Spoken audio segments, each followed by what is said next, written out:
This is a kneeling lunge hold with a band that's pulling medially or inward. So set up here, I'm just kneeling. I got a pad here for my knee. This band is anchored low and it's somewhere right above my ankle or lower leg. Doesn't matter exactly where.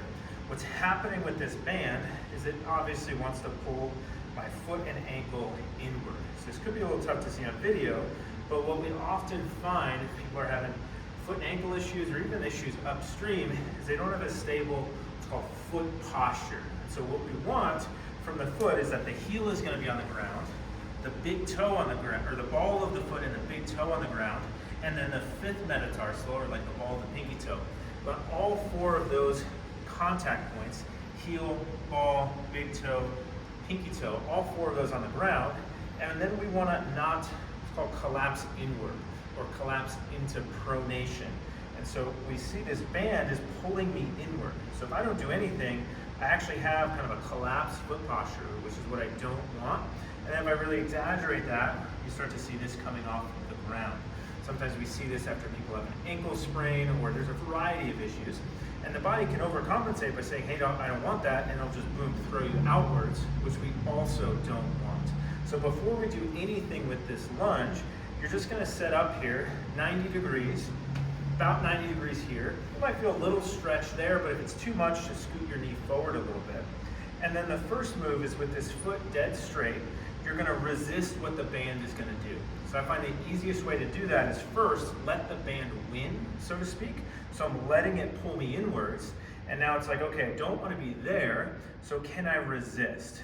And it's a small movement, but what you should see if you do it right is all four of these contact points stay on the ground, but you lift the arch a little bit. There might even be a little rotation of the lower leg, and the knee actually goes from pointing over the ball of the foot to pointing out over the third and fourth toes, which is a common cue that we're gonna give.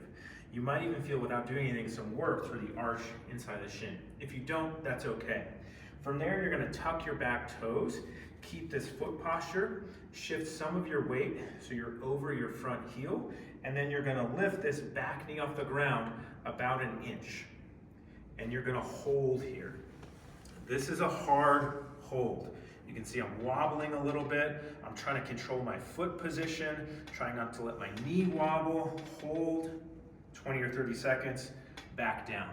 So I did not go very high. I have this bench here. If this is too much, find something next to you or hold a PVC, be near a wall, and I can stabilize and push into this to help. But as I do that, I don't want to shift my torso or lean into the bench. I want to stay nice and vertical, so I'm nice in line. I'm going to lift and hold. This is pretty dang challenging. So I suppose if it got easy, you could add some dumbbells or something like that. I'll note we don't want to lift super high, because if I come here, it's immediately easier to stabilize, but also harder to control my position here. And so we're gonna get the most bang for our buck by holding right about 90 degrees and fighting for stability. It does not have to be perfect. You wanna actually recognize moments which you like, ooh, I collapsed in, let me reset. Collapsed in a little bit, let me reset. So we're not looking for perfect, but we're looking to be able to reset and restabilize in those moments where the band does get the best of us.